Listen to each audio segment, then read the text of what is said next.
When Zara Williams walked into the Lee Enterprises boardroom that Tuesday morning, she had no idea that refusing to bow would change her life forever.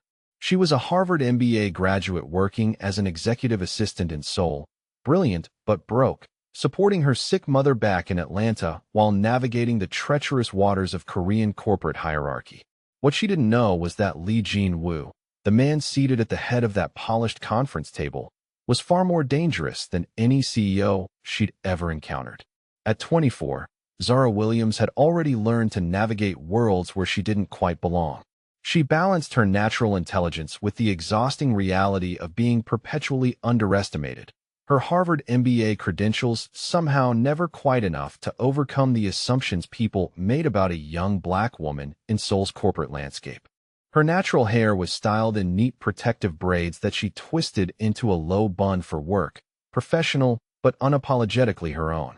Her steady brown eyes held a quiet confidence that had carried her through scholarship applications, graduate school, and now this impossible job market where she sent money home every month for her mother's dialysis treatments. The Lee Enterprises building gleamed with the kind of wealth that made her student loan debt feel crushing. Every surface was polished marble or brushed steel, every detail calculated to impress and intimidate. She worked the early shift as an executive assistant, arriving before dawn to handle correspondence and scheduling for senior management. The pay was decent by Seoul standards, but barely covered her tiny studio apartment and her mother's medical bills. She'd applied for this particular position because Lee Enterprises paid 20% above market rate, and she needed every one she could earn. The morning of the board meeting, Zara arrived at her usual time to find chaos in the executive offices. The previous day's assistant had quit without notice, leaving a stack of urgent correspondence and a completely disorganized schedule for the company's most important client presentation.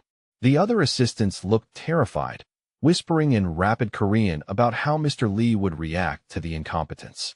Do you live in a city where corporate politics feel overwhelming, where one wrong move could cost everything? That pressure was exactly what Zara faced every day, except her stakes were higher than most. She spent the morning reorganizing files, confirming attendance, and ensuring the presentation materials were flawless. When the senior staff gathered for the pre-meeting briefing, she was told she would need to introduce herself to the board as the temporary replacement. The other assistants exchanged nervous glances. One of them, a Korean woman named Misin who had been kind to Zara, pulled her aside with urgent whispers. "You must bow deeply when you meet Lee Jin-woo," Misin explained, her voice tight with worry. "Very deep bow. Show proper respect. He is not just CEO, he is much more important than that. Very dangerous man if you disrespect him." Zara nodded politely, but felt her spine stiffen. She understood workplace hierarchy and cultural norms, but she had never bowed to anyone in her life.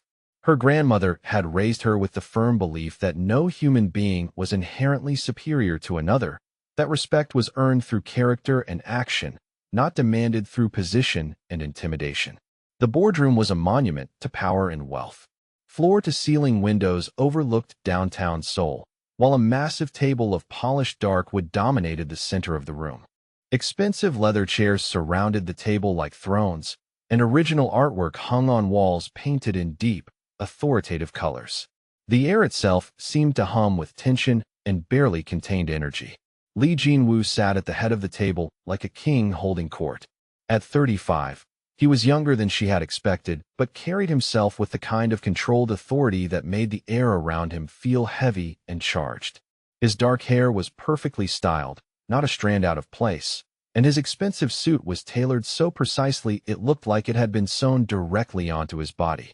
His features were sharp and aristocratic, all clean lines and careful angles, with dark eyes that missed absolutely nothing. When those eyes lifted to watch her enter the room, Zara felt the weight of his attention like a physical thing. The other board members, all middle-aged Korean men in identical dark suits, watched her approach with expressions ranging from curiosity to barely concealed disdain. She was clearly not what they had expected. Misin had warned her that some of the senior staff resented having foreign employees, viewing them as necessary evils in an increasingly global business environment. "Zara Williams," she said clearly, meeting Lee Jin-woo's gaze directly. I'll be handling executive assistance for today's presentation and any follow-up items you require." The silence that followed was deafening. Every person in the room seemed to hold their breath, waiting for something that wasn't happening. Zara stood straight and confident, her hands clasped professionally in front of her, her expression politely attentive. She did not bow. She did not lower her eyes. She simply stood there like an equal, waiting for acknowledgement. Li Jinwu's expression didn't change, but something shifted in his dark eyes. It wasn't anger, exactly, though the other men around the table seemed to be bracing for an explosion. It was something closer to fascination, like he had just witnessed something unexpected and potentially entertaining. His lips curved into what might have been a smile, though it held no warmth whatsoever. "Miss Williams," he said, his English perfect and carefully measured. His voice carried just the hint of an accent that somehow made every word sound more deliberate. "How refreshing to meet someone who looks me in the eye." The other board members shifted uncomfortably. Missin, standing near the door with a stack of presentation materials, looked like she might faint from pure horror. But Li Jinwu continued to study Zara with that same dangerous interest, as if she were a puzzle he was looking forward to solving. The presentation proceeded without incident, though Zara could feel his attention returning to her throughout the morning. When she efficiently handled a technical difficulty with the projector, when she smoothly redirected questions to the appropriate team members, when she took detailed notes without being asked, she sensed his approval like a predator recognizing competence in potential prey. After the clients left and the board members began filing out, Li Jinwu remained seated, still watching her with that unsettling focus. The room gradually emptied until only the two of them remained, surrounded by the remnants of a successful presentation and the heavy weight of unspoken tension. "You handled that well," he said finally, his tone giving away nothing of his thoughts. "Tell me, Miss Williams, do you make a habit of refusing to show proper respect to your superiors?" Zara met his gaze steadily, recognizing the test in his question. "I show respect to those who earn it through their actions and character," she replied. "Position alone doesn't command my reverence." The silence stretched between them like a taut wire. Li Jinwu's smile returned, sharper this time, more genuinely amused and infinitely more dangerous. "How very American of you," he said, though whether it was a compliment or an insult remained unclear. "We'll see how long that attitude serves you in Seoul, Miss Williams." He stood then, his movements fluid and controlled, and walked past her toward the door. As he drew level with her position, he paused just long enough to speak quietly, his voice pitched for her ears alone. "You're either very brave or very foolish," he murmured. "I'm curious to discover which." Then he was gone, leaving Zara alone in the expensive boardroom with her heart pounding against her ribs and the unsettling certainty that she had just crossed a line she hadn't even known existed. Missin appeared in the doorway moments later, her face pale with concern and disbelief. "What did you do?" she whispered urgently. "Why didn't you bow? Do you know what kind of man Li Jinwu is? Do you know what he's capable of?" But Zara was still staring at the doorway where he had disappeared, still feeling the echo of his presence and the weight of his final words. She was beginning to suspect that she was about to find out exactly what Li Jinwu was capable of, whether she wanted to or not. The week following the boardroom incident, Li Jinwu began what could only be described as a campaign of professional warfare against Zara Williams. If she had thought refusing to bow would be forgotten, she was spectacularly mistaken. Instead, it seemed to have awakened something predatory in the man who controlled Lee Enterprises with an iron fist wrapped in expensive silk. Monday morning brought her first impossible task: reorganize the entire quarterly report system, integrate 3 separate databases, and have comprehensive analysis ready by end of business Tuesday. The kind of project that typically required a full team and 2 weeks minimum. Her predecessor had quit rather than attempt something similar, according to Missin's whispered warnings. Zara worked through Monday night, surviving on convenience store coffee and sheer determination. She cross-referenced financial data, identified inconsistencies, and built new tracking systems that would prevent future organizational chaos. When she delivered the completed analysis Tuesday afternoon, perfectly formatted and thoroughly documented, Li Jinwu accepted it without comment, his dark eyes revealing nothing of his thoughts. Wednesday brought audit preparation for a government inspection with 48 hours notice. Thursday required her to coordinate international conference calls across 6 time zones while managing a crisis with delayed shipping containers. Friday demanded she research and prepare detailed profiles on 12 potential business partners, including their financial histories, family connections, and recent legal troubles. Each task was designed to break her. Each one she completed flawlessly, often working until dawn in her tiny studio apartment, surrounded by documents and laptop screens. She began arriving at the office with shadows under her steady brown eyes, but her work never suffered. Her demeanor never cracked. If Li Jinwu was testing her limits, she was determined not to have any. The breakthrough came the following Monday when Zara discovered something that changed everything. While organizing expense reports for the accounting department, she noticed irregularities in the numbers that didn't quite add up. Senior Executive Park had been systematically inflating vendor costs and skimming the difference, probably for months. The embezzlement was sophisticated and carefully hidden, but Zara's Harvard training had taught her to spot financial discrepancies that others might miss. She spent Tuesday night building an irrefutable case, documenting every fraudulent transaction, every falsified receipt, every manipulated vendor contract. The evidence was damning and comprehensive. Wednesday morning, she requested a private meeting with Li Jinwu, knowing that reporting his senior executive could end her career before it truly began. His private office occupied the entire top floor of Li Enterprises, a space that spoke of wealth and power in every carefully chosen detail. Floor-to-ceiling windows offered commanding views of Seoul's skyline, while expensive artwork and custom furniture created an atmosphere of intimidating luxury. Li Jinwu sat behind a massive desk of dark wood and brushed steel, his expensive suit immaculate as always, his sharp features revealing nothing as she presented her findings. Executive Park has been embezzling company funds, she said directly, sliding the comprehensive report across his desk. The evidence is all documented here. Total theft appears to be approximately 800 million won over the past 18 months. Li Jinwu studied the documents in complete silence, his dark eyes scanning every page with methodical precision. Zara watched his face carefully, trying to read his reaction, but he revealed nothing beyond calculating intelligence and the kind of controlled stillness that suggested deep thought. "This is very thorough work, Miss Williams," he said finally, setting the report aside and fixing her with that unsettling direct gaze.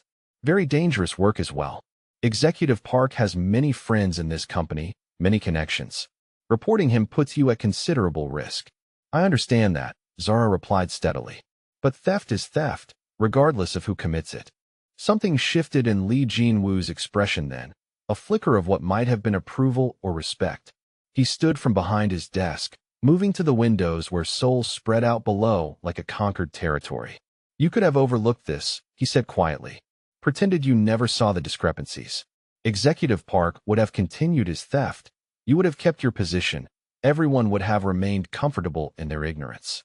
"That's not who I am," Zara said firmly. "I won't compromise my integrity for comfort or safety." Li Jinwu turned from the windows to study her with new intensity, as if he were seeing her clearly for the first time. "Your integrity," he repeated thoughtfully. How refreshing to encounter someone who still believes in such concepts.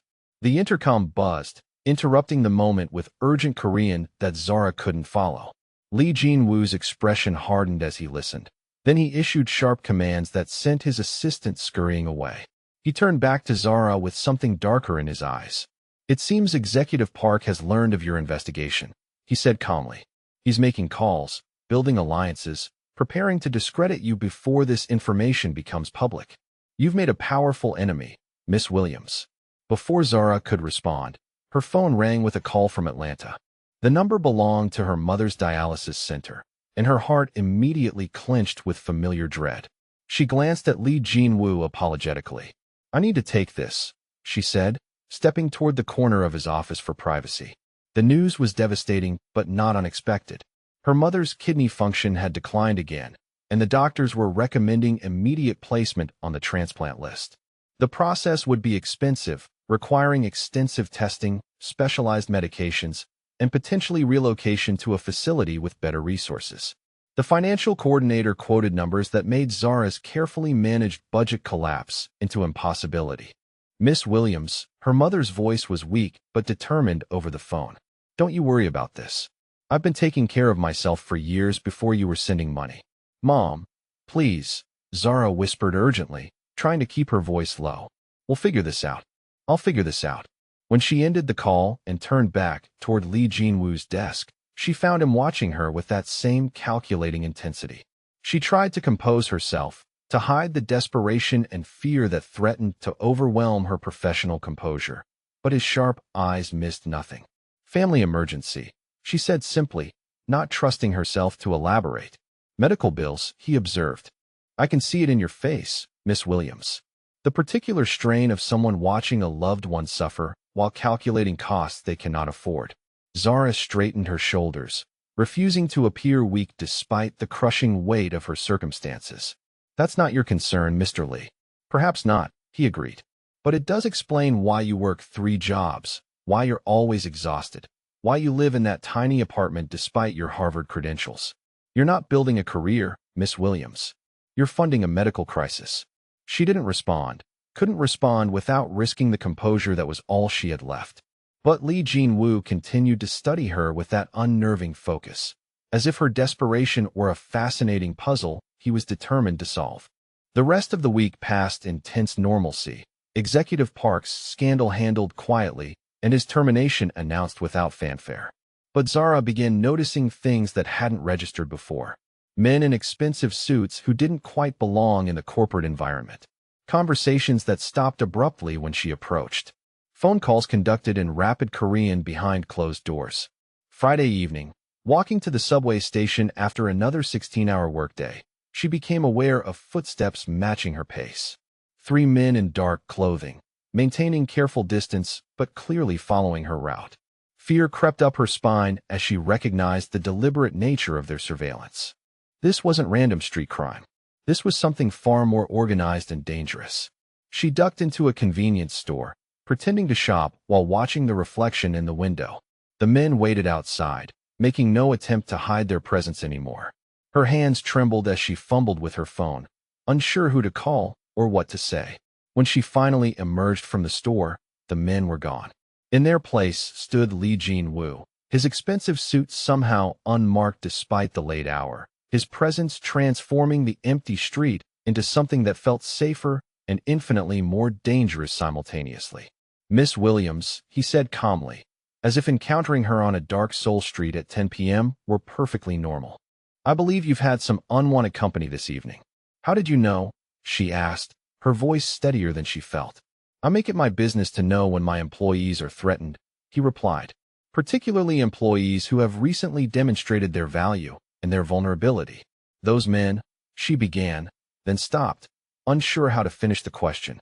Associates of Executive Park, Lee Jinwoo explained matter-of-factly, attempting to send a message about the consequences of interfering in business they don't understand. They won't be bothering you again. How can you be certain? Zara asked, though she suspected she didn't want to know the answer. Lee Jinwoo smiled then, that same dangerous expression she had seen in the boardroom, sharp and cold and absolutely confident. Because I've just made it very clear to their employers that you are under my personal protection, that your well-being is of direct interest to me. The weight of his words settled over her like a heavy blanket, equal parts comforting and terrifying. She stared at his sharp features in the harsh streetlight, finally beginning to understand that Lee Jinwoo was far more than the wealthy CEO she had thought him to be. What exactly are you? She whispered. Someone who protects what's valuable to him, Lee Jinwoo replied. And you, Miss Williams, have proven to be quite valuable indeed. The question now is whether you're brave enough to accept that protection, knowing what it might cost you. As if summoned by his words, a sleek black sedan pulled up to the curb, its windows tinted dark enough to hide whatever secrets lay within. Lee Jinwoo gestured toward the car with fluid grace. Get in, he said quietly. It's time you learned exactly who you've been working for, and why your integrity might be the most dangerous asset you possess. The ride to Lee Jinwoo's penthouse passed in tense silence. Seoul's neon-bright streets flowing past the sedan's tinted windows like a river of electric dreams. Zara sat rigidly in the leather seat, hyper-aware of the man beside her whose presence seemed to fill the entire vehicle with controlled energy. The driver, a stern-faced Korean man who had acknowledged Jin-woo with the kind of deep bow Zara had refused to give, navigated traffic with military precision, speaking only when absolutely necessary. The building they approached was one of Seoul's most exclusive residential towers, the kind of address that appeared in architectural magazines and celebrity gossip columns. Glass and steel reached toward the night sky like a monument to wealth and power, while uniformed doormen and visible security measures suggested residents who valued both luxury and protection. When the sedan pulled into the private underground garage, Zara noticed cameras tracking their movement and guards who carried themselves with the disciplined alertness of former military personnel. Lee Jin-woo's penthouse occupied the entire 42nd floor, accessible only through a private elevator that required both keycard and biometric scanning. As the doors opened directly into his living space, Zara stepped into a world that redefined her understanding of wealth and taste. Floor-to-ceiling windows offered commanding views of Seoul's sprawling cityscape, while custom furniture and original artwork created an atmosphere of intimidating sophistication.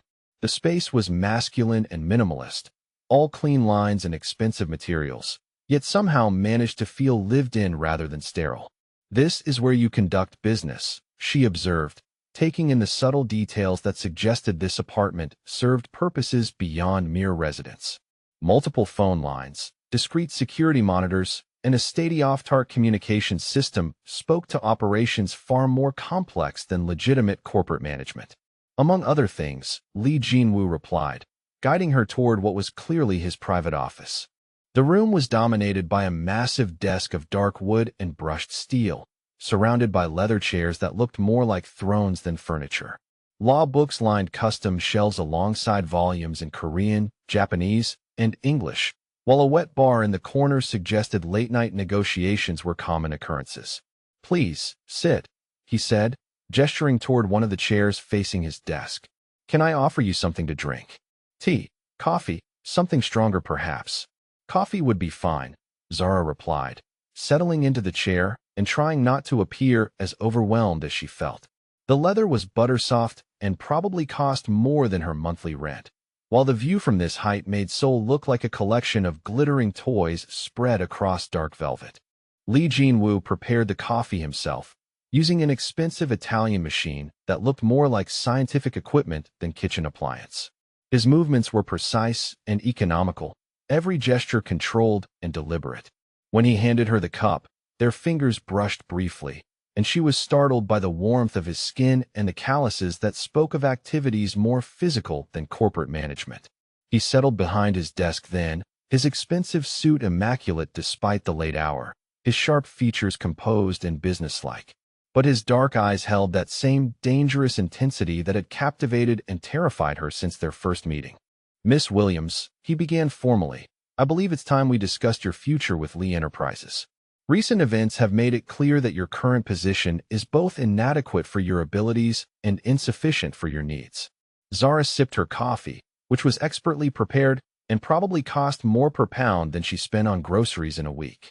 "I'm not sure I understand what you're suggesting, Mr. Lee." "I'm suggesting a new arrangement," he said calmly. "One that would better utilize your considerable talents while providing you with the security and resources you require to address your family's medical situation." The directness of his approach caught her off guard. She had expected corporate doublespeak and careful maneuvering, not this immediate acknowledgement of her personal circumstances. "What kind of arrangement?" she asked cautiously. Lee Jin-woo opened a leather portfolio and withdrew several documents, spreading them across the desk with methodical precision. "I'm offering you the position of personal executive assistant, reporting directly to me. The compensation would be $200,000 annually, paid in monthly installments to accounts of your choosing." The number hit her like a physical blow. $200,000 was more money than she had ever imagined earning, certainly more than she could make in any legitimate corporate position with her current experience level. Her mother's medical bills, her student loans, her cramped studio apartment, All of it could be solved with that kind of income. That's a very generous offer, she said carefully, trying to keep her voice steady.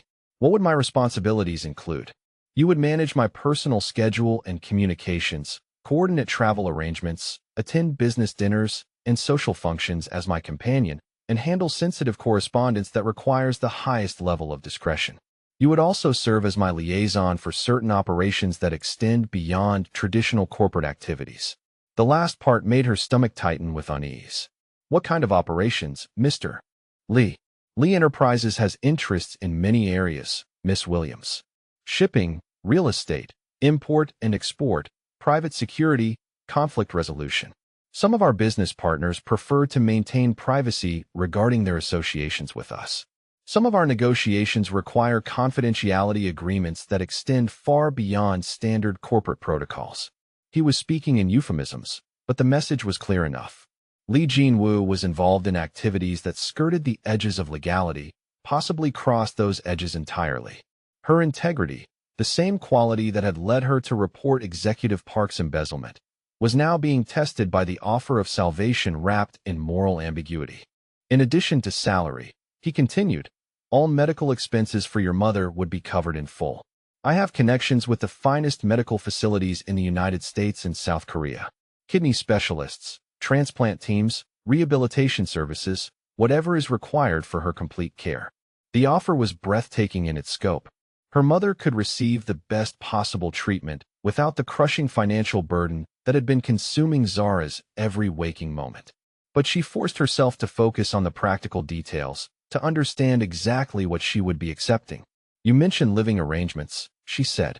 You would occupy the guest suite here in this building, he replied. Fully furnished, all utilities included, 24-hour security and concierge services. Your current lease would be terminated and your belongings moved at company expense. Zara looked around the opulent office, trying to imagine herself living in this world of wealth and hidden dangers. The guest suite was probably larger than most Seoul apartments, certainly more luxurious than anything she could afford on her own. What do you expect from me in return? She asked directly. Absolute loyalty, Lee Jin-woo replied without hesitation. Complete discretion regarding anything you see, hear, or learn while in my employ. Availability 24 hours a day, 7 days a week when required. Professional competence in all assigned tasks, regardless of their nature or timing. His dark eyes held hers steadily as he continued. You would be my representative in sensitive situations, my confidant in matters that require the highest level of trust.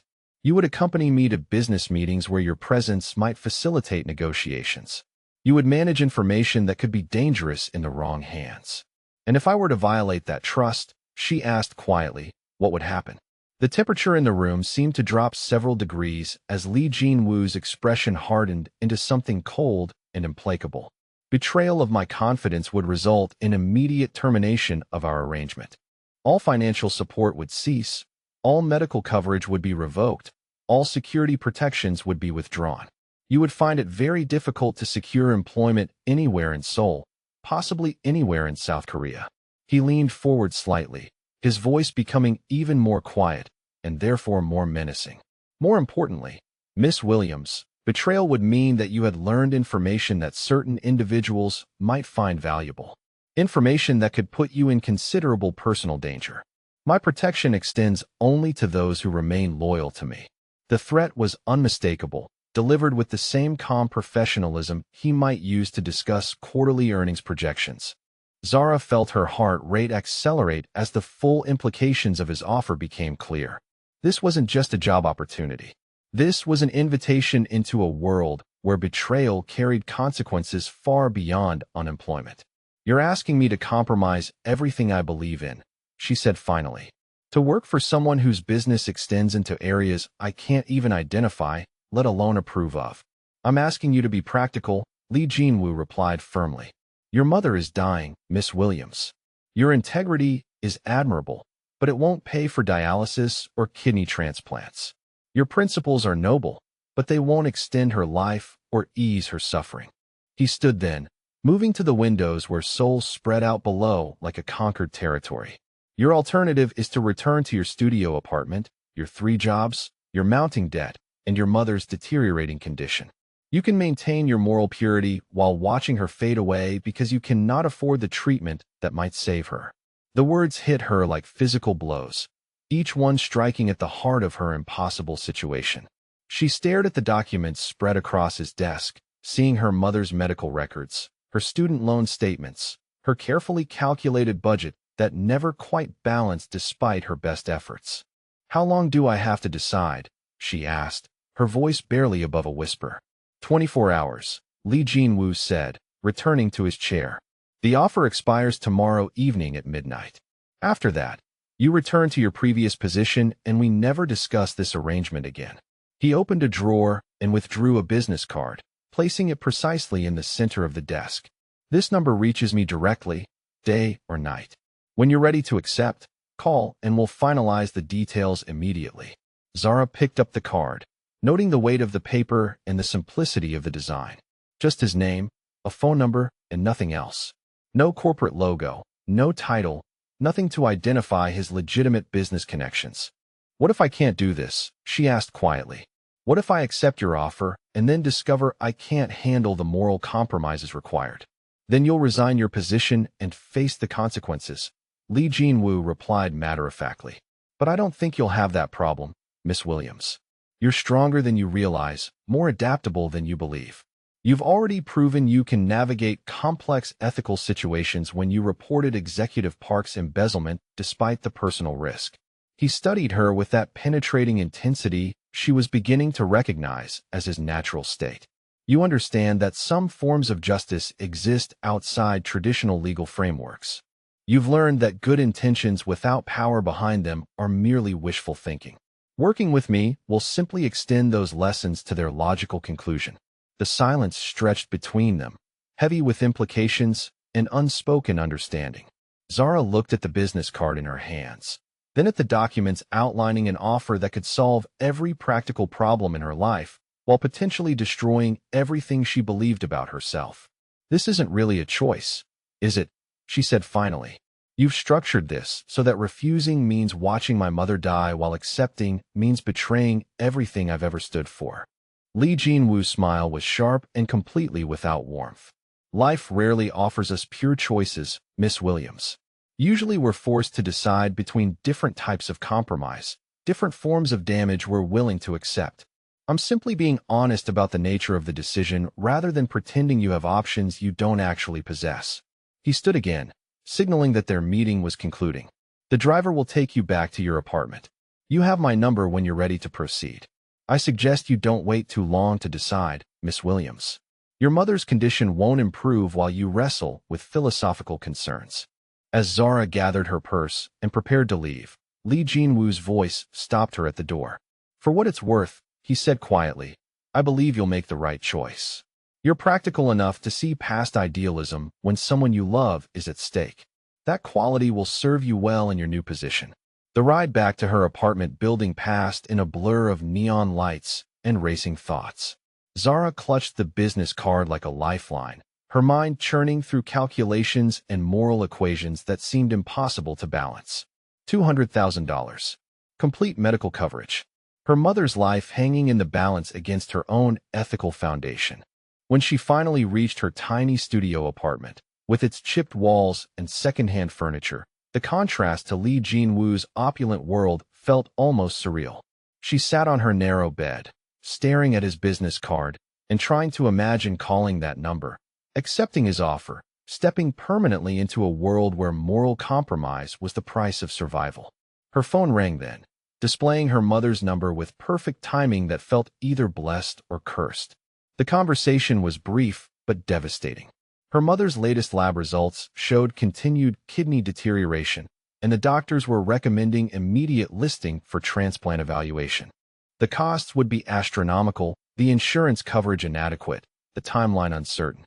After hanging up, Zara sat in the darkness of her apartment, holding Lee Jin-woo's business card and facing the hardest decision of her life. She thought about integrity and survival, about moral purity and practical necessity, about the dangerous man who had offered her everything she needed at a price she couldn't calculate.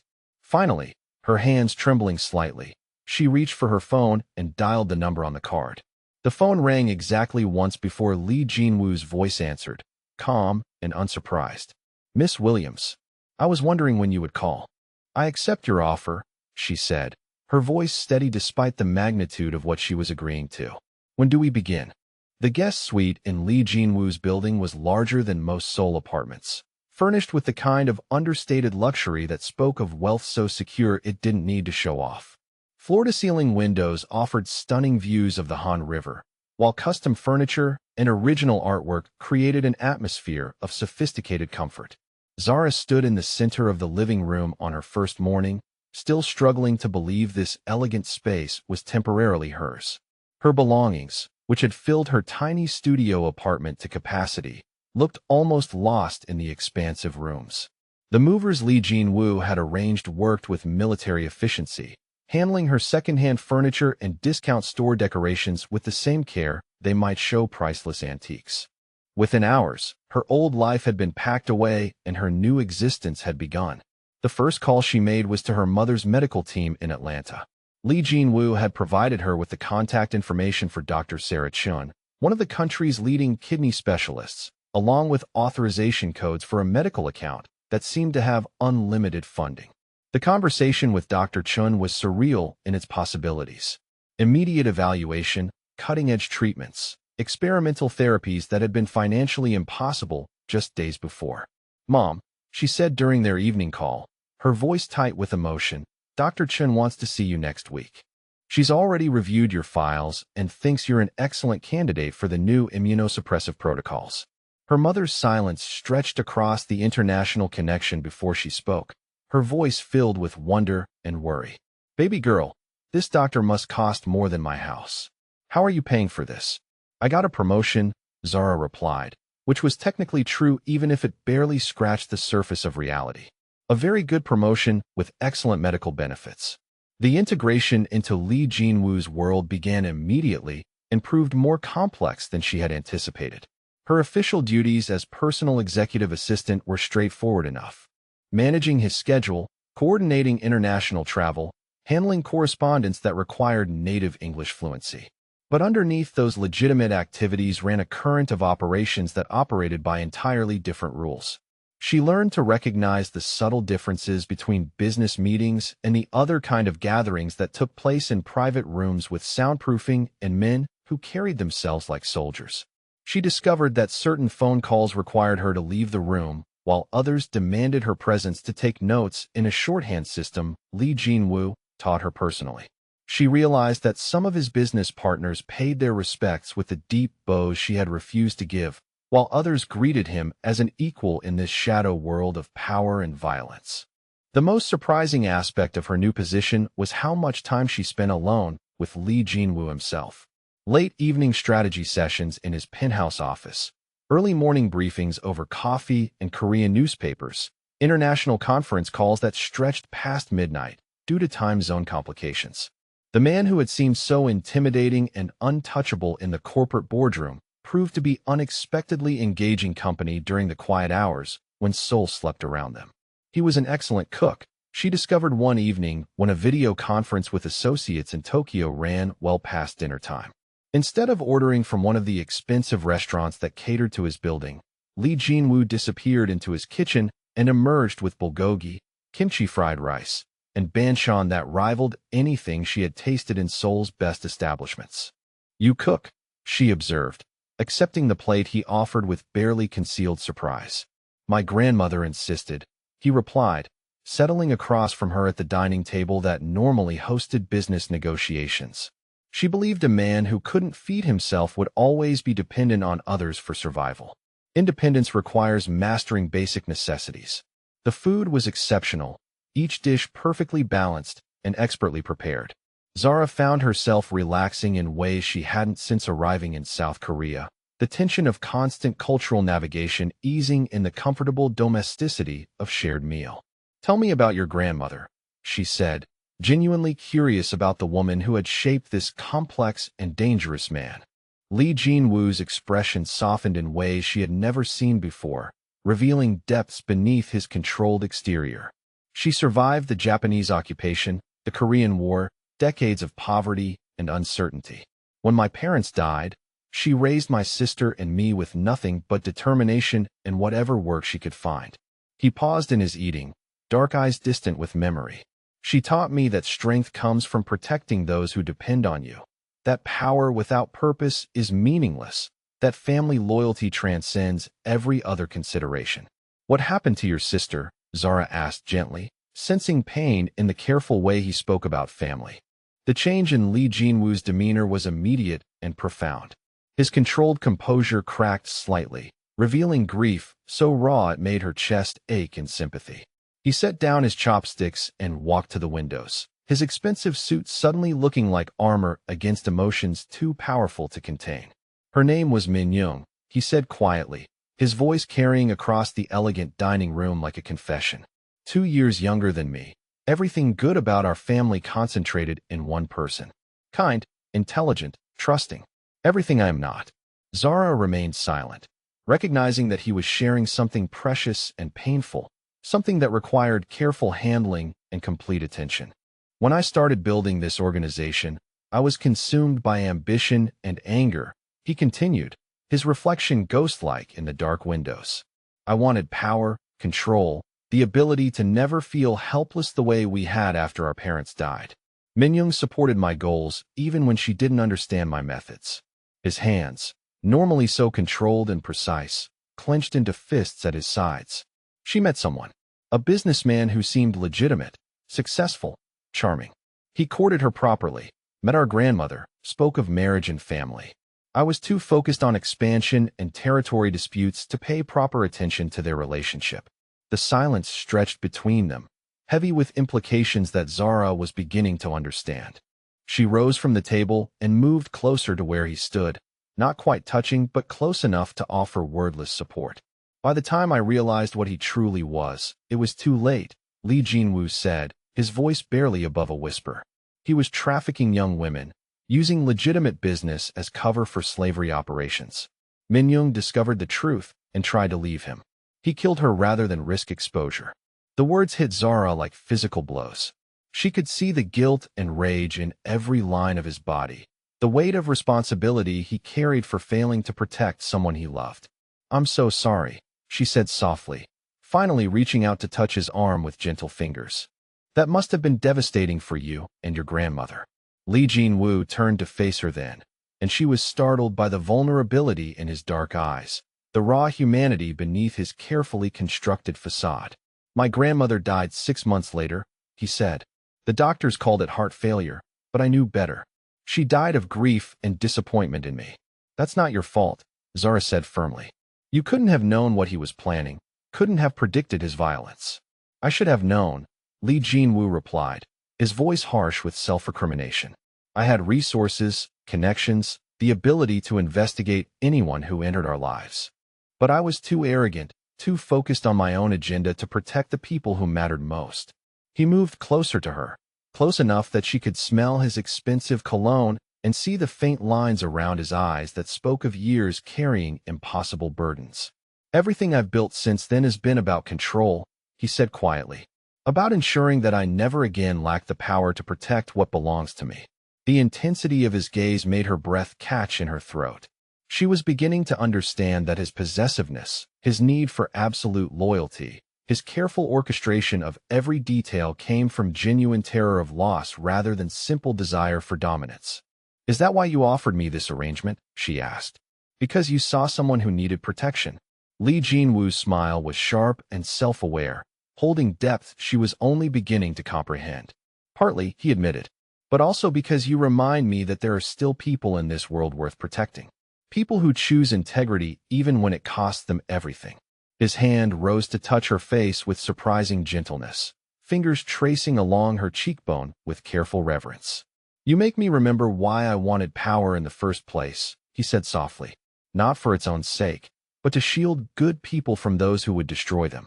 The moment stretched between them, electric with possibility and dangerous with implications. Zara felt herself leaning into his touch, drawn to the vulnerability he was showing her and the strength he represented. But before either of them could cross the line that hovered between professional and personal, his phone buzzed with urgent messages that shattered the intimacy. Business calls, he said, stepping back with visible effort and returning to his controlled professional demeanor. But his eyes remained soft when they looked at her, and she knew that something fundamental had shifted between them. Over the following weeks, their relationship evolved in ways that surprised them both. Li Jinwu began consulting her on decisions that extended far beyond administrative duties. When a territorial dispute arose with another organization, he asked for her perspective on negotiation strategies. When personnel conflicts threatened organizational stability, he sought her advice on leadership approaches that might resolve tensions without resorting to violence. She discovered that her moral compass, the same quality that had led her to report executive parks embezzlement, was precisely what Li Jinwu valued most about her judgment. He had advisors who could calculate profit margins and plan military operations, but none who could help him navigate ethical complexities or consider the human costs of his decisions. One evening, she witnessed him preparing to discipline a junior associate who had stolen money from the organization's community charity fund.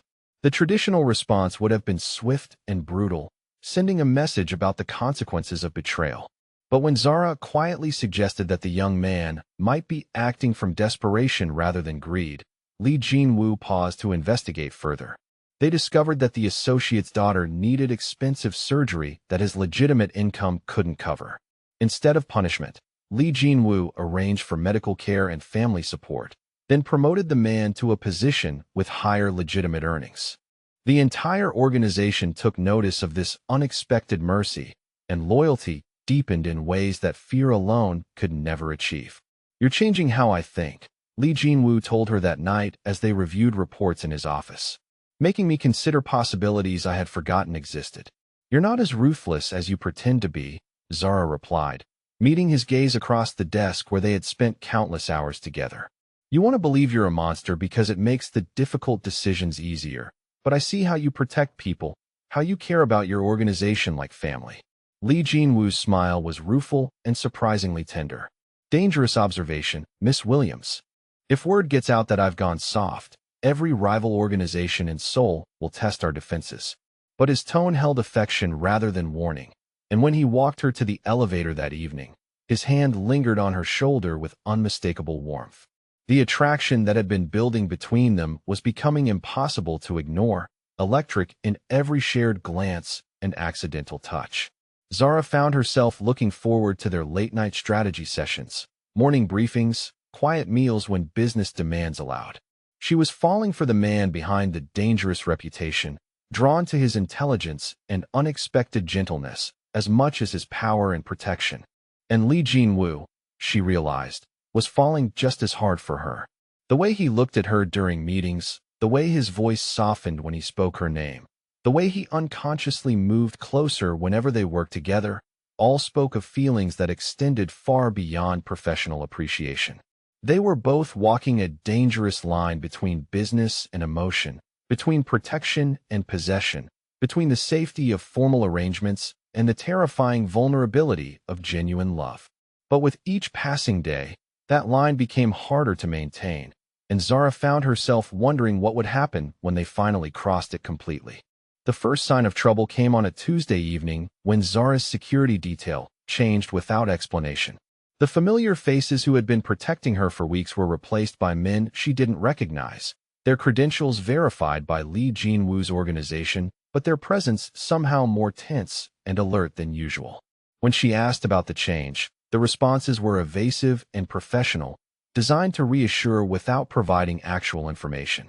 Li Jinwu himself seemed different that week, his controlled demeanor carrying an edge of barely contained violence that made the air around him feel electric and dangerous. Phone calls were conducted in rapid Korean behind closed doors. Meetings included men whose expensive suits couldn't hide the predatory alertness of professional soldiers, and security measures throughout his building were quietly but noticeably increased. "You're worried about something," Zara observed during one of their late-night strategy sessions, watching him review reports with the kind of focused intensity that suggested more than routine business concerns. "Always," Li Jinwu replied without looking up from the documents spread across his desk. "Worry is what keeps valuable things safe in a world full of people who want to take them." The attack came 3 days later, swift and professionally executed. targeting the one moment when Zara was most vulnerable. She had returned to her guest suite after a particularly long day of managing international correspondence and coordinating travel arrangements for Lee Jin-woo's upcoming business trips. The security detail was positioned in the lobby and hallways, but her apartment itself was supposed to be an impregnable safe zone. The power went out first, not just in her suite, but throughout her floor, plunging the elegant space into darkness that felt suddenly menacing rather than peaceful. Through her floor-to-ceiling windows, she could see that the rest of the building remained illuminated, which meant this wasn't a general electrical failure, but something far more deliberate and targeted. Her phone had no signal, another sign that this was a coordinated assault rather than random equipment failure. Emergency protocols Lee Jin-woo had taught her dictated that she should move to the secure room he had shown her during her first week, a reinforced space with independent communications and enough supplies to survive for days if necessary. She never made it that far. The men who entered through her supposedly secure balcony moved with military precision, their black clothing and tactical equipment speaking of professional training and serious intent. They had rappelled down from the roof, bypassing the building's extensive ground-level security through methods that suggested detailed surveillance and careful planning. Zara's security training, another requirement of her position that Lee Jin-woo had insisted upon, kicked in immediately. She grabbed the panic button that would alert his organization while simultaneously moving toward the safe room with swift economy of motion. But there were too many attackers, and they were too well prepared for the space they were entering. The first man reached her just as she triggered the panic alarm, his hands professionally gentle as they restrained her without causing unnecessary injury. These weren't common criminals or desperate amateurs. These were soldiers following orders that required her alive and relatively unharmed. "Miss Williams," the leader said in accented English, his voice polite and almost apologetic. "Please don't struggle. We have no intention of harming you if you cooperate fully." But Zara had learned too much about Lee Jin-woo's world to believe that cooperation guaranteed safety. She fought with everything she had, using defensive techniques that months of training had drilled into her muscle memory, trying to buy time for rescue that might or might not come. The struggle was brief and ultimately futile.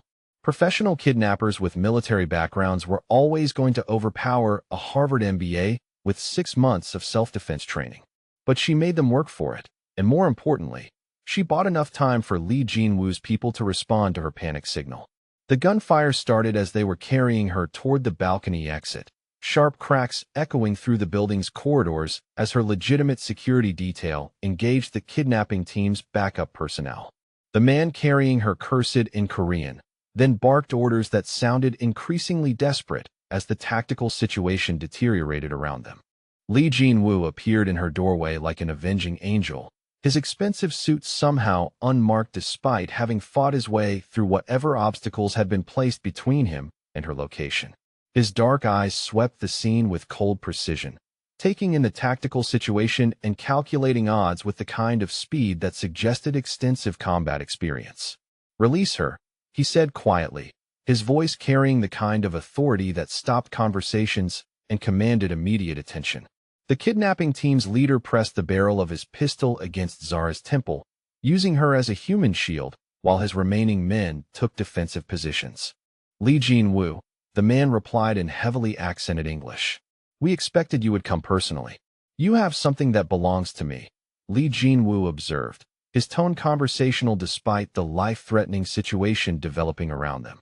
"The Choi organization sends its regards," the leader said, confirming what Lee Jin-woo had already suspected about the identity of his enemies.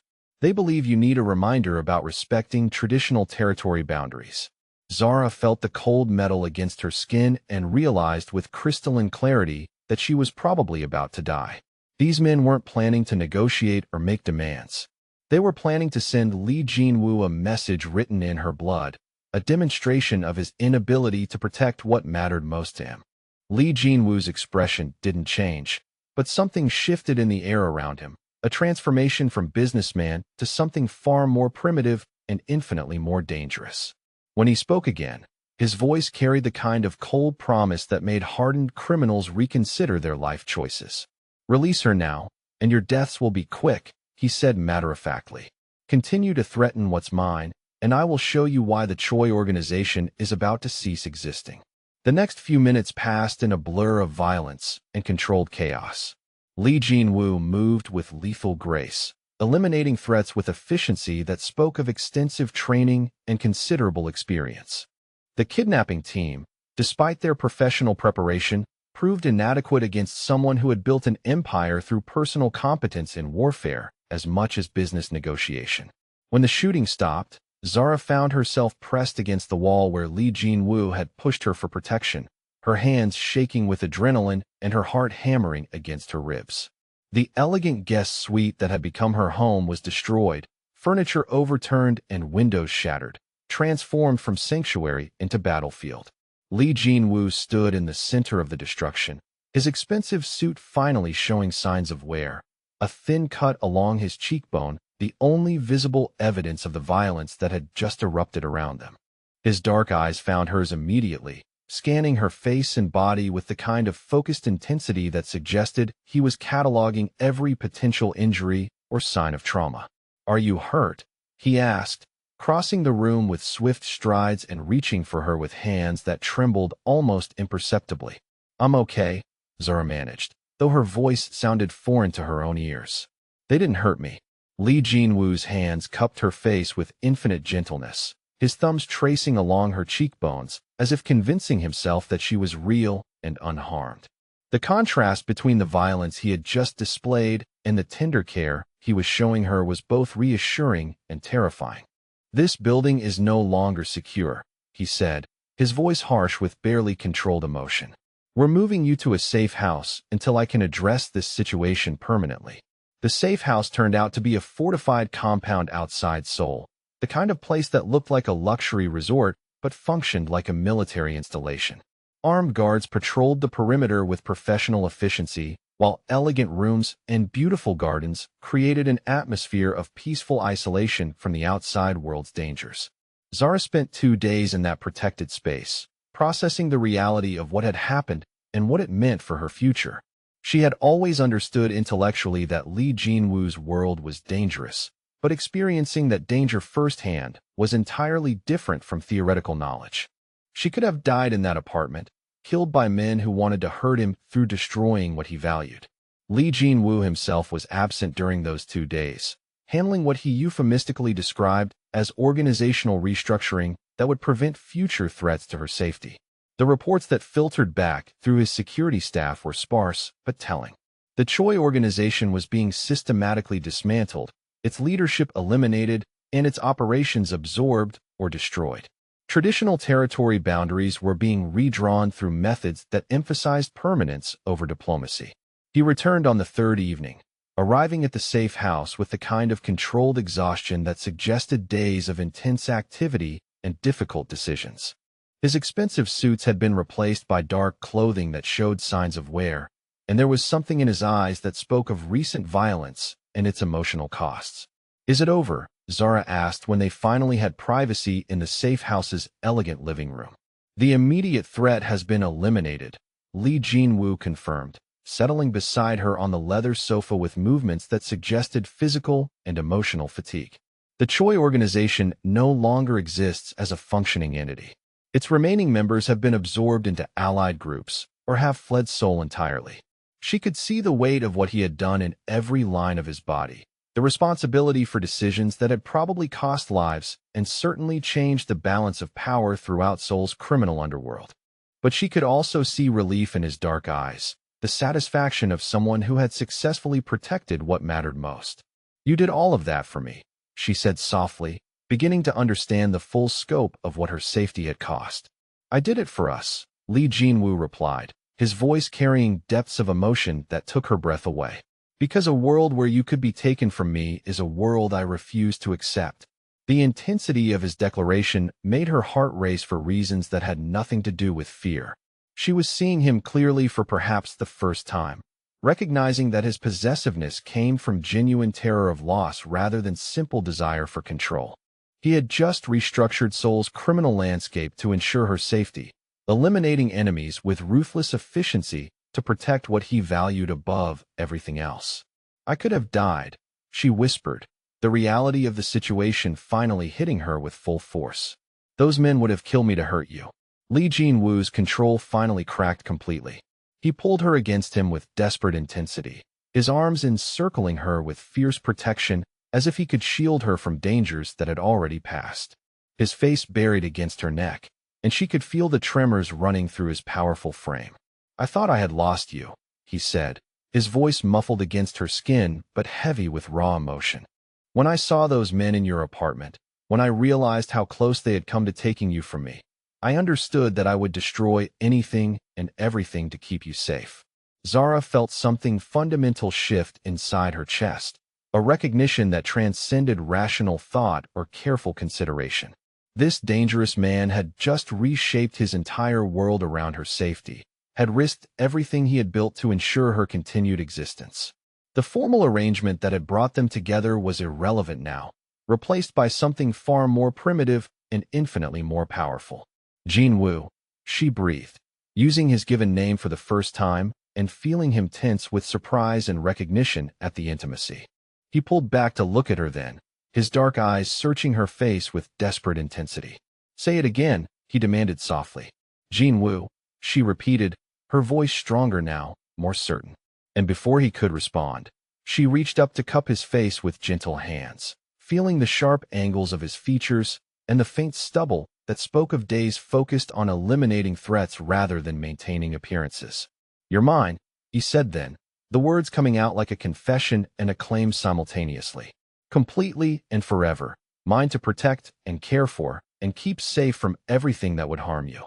"I'm yours," Zara agreed, her voice steady despite the magnitude of what she was accepting. "And you're mine, broken pieces and all." Li Jinwu's smile was fierce and possessive and completely transformative. When he kissed her, it was with months of suppressed emotion and desperate relief, with the knowledge that they had both nearly lost something precious before recognizing its true value.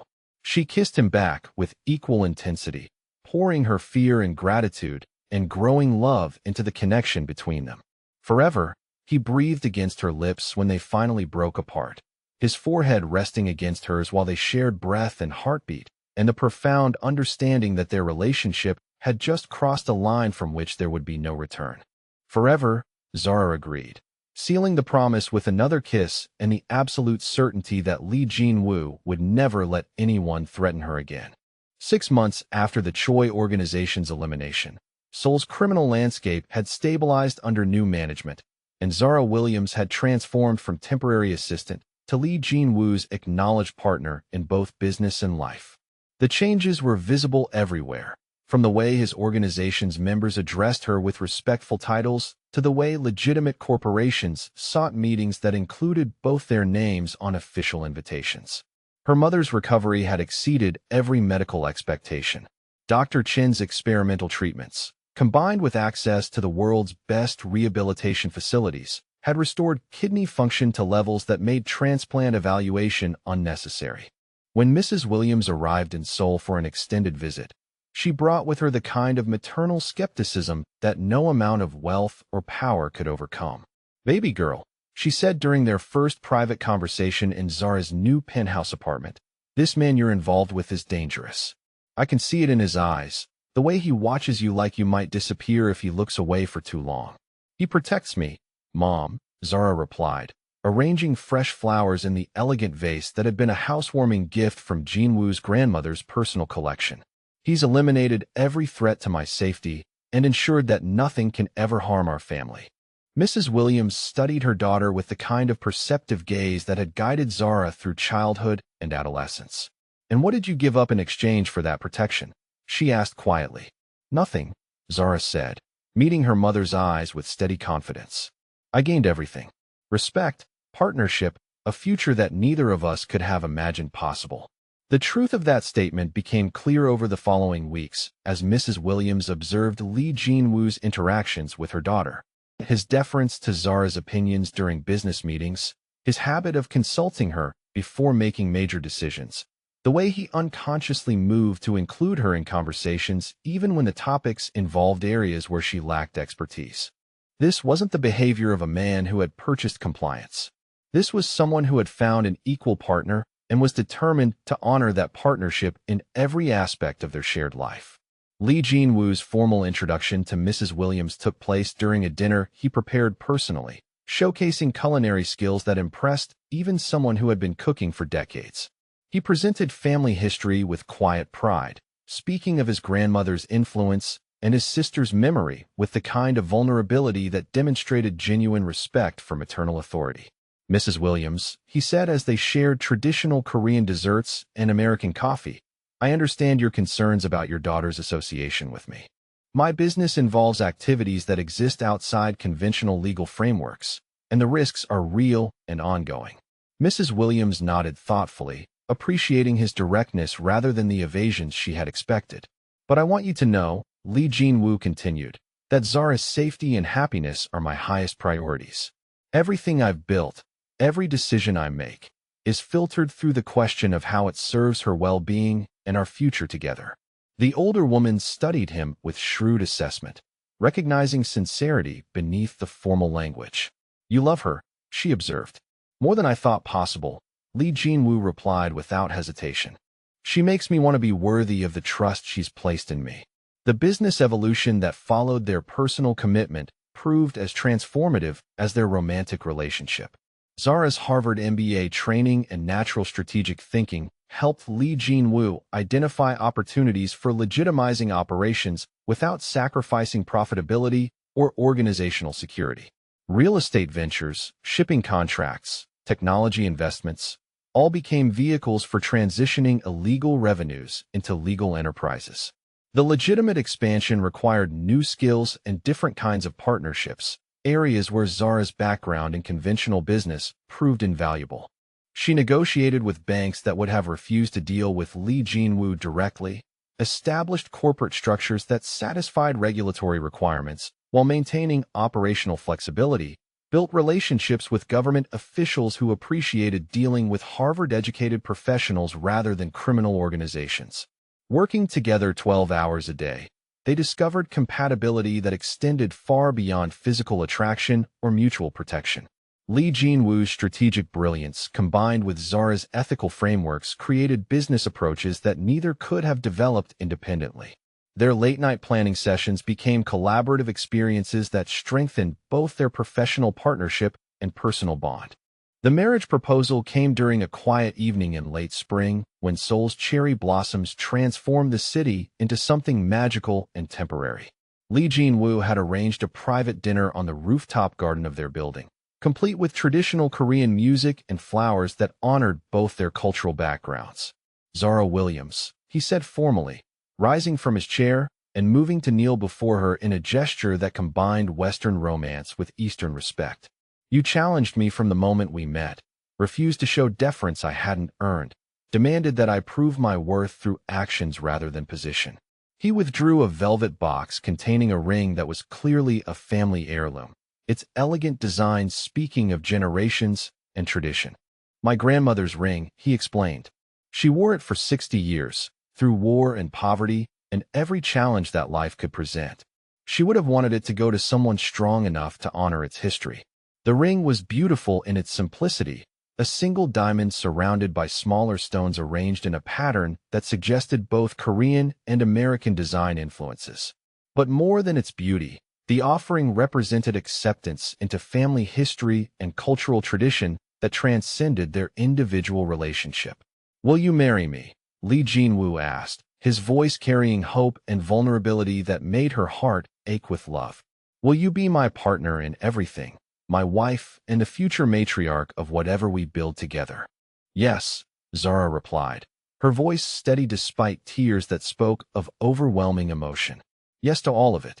The Korean engagement ceremony that followed honored both their backgrounds while establishing their commitment within the context of Lee Jin-woo's extended family and organizational structure. Zara found herself formally introduced to relatives and business associates who had previously known her only as the foreign assistant who had somehow gained their leader's attention. The traditional elements, adapted to acknowledge her American heritage, created a celebration that felt both authentic and inclusive. When Lee Jin-woo's elderly uncle performed the ceremonial introduction that acknowledged her as future family matriarch, The moment carried weight that extended far beyond personal commitment into organizational and cultural significance. Planning their future became an exercise in balancing ambition with security, growth with protection. They discussed children, the kind of world they wanted to create for the next generation, how to ensure that family safety never again required the kind of violent interventions that had marked their early relationship. Lee Jin-woo's willingness to continue legitimizing operations, even at the cost of immediate profits, demonstrated his commitment to building something lasting and stable.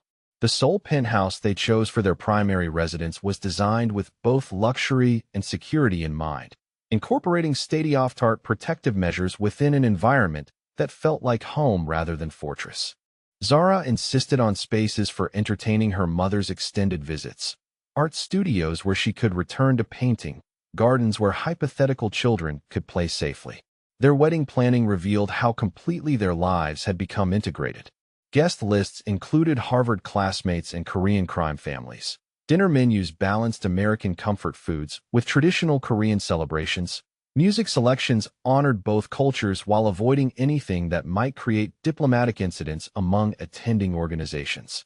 6 months later, as spring returned to Seoul and cherry blossoms once again transformed the city into temporary paradise, Zara stood beside Lee Jin-woo in the Lee Enterprises boardroom, where their relationship had begun. The quarterly meeting included reports on legitimate business growth that exceeded projections, organizational stability that had attracted new partnerships, and expansion plans that promised continued success. But the most significant change was the way employees and business associates addressed them. No longer was Zara the foreign assistant who had somehow earned their leader's attention. She was Mrs. Lee, acknowledged partner in both business and family leadership, someone whose opinions carried weight and whose approval was sought for major decisions. When the presentation concluded and attendees prepared to leave, they offered the deep bows that Korean business culture demanded. But this time, those bows were directed toward both Zara and Lee Jin-woo, recognition of shared authority and mutual respect that had been earned through competence rather than demanded through position. "You never did bow to me," Lee Jin-woo observed quietly after the room had emptied, his voice holding affection and amusement as they gathered presentation materials. "I never needed to," Zara replied, meeting his gaze with the same steady confidence that had captivated him during their first meeting. "You learned to respect me through my actions, just like I learned to trust you through yours." Lee Jin-woo's smile was sharp and possessive and completely satisfied. "That defiance of yours, that refusal to show deference you hadn't earned, that's what made you perfect for this life. Perfect for me." He moved closer, close enough to touch her face with gentle fingers, close enough for her to smell his expensive cologne and see the love in his dark eyes that had replaced the calculating intensity of their early relationship. "Most people bow to power because they fear it," he continued softly. "You demanded that power prove itself worthy of respect. That quality, that strength, that's what I fell in love with. That's what makes you the perfect partner for everything we're building together." Zara leaned into his touch, still amazed by how far they had traveled from that first confrontation over proper corporate hierarchy. She had refused to bow to a man whose authority she didn't recognize, and in response, he had restructured his entire world to make her his equal. "Forever," she said, echoing the promise that had become their personal vow. "Forever," Lee Jin-woo agreed, sealing the commitment with a kiss that tasted of cherry blossoms and shared futures, and the absolute certainty that their love had been worth every risk, every compromise, every challenge they had faced to reach this moment of perfect understanding. Outside the boardroom windows, Seoul sparkled in the afternoon sunlight, a city that had become home to their impossible love story, witness to the transformation of two people who had found in each other the missing pieces that made them complete. Zara Williams, who had walked into Lee Enterprises as a desperate woman trying to save her mother's life, now stood as Lee Jin-woo's acknowledged equal, partner in an empire built on respect rather than fear, love rather than mere protection. She had never bowed to him, and now she never would need to. They faced the future as equals, dangerous and devoted, and absolutely certain that together they could handle whatever challenges their extraordinary life might bring.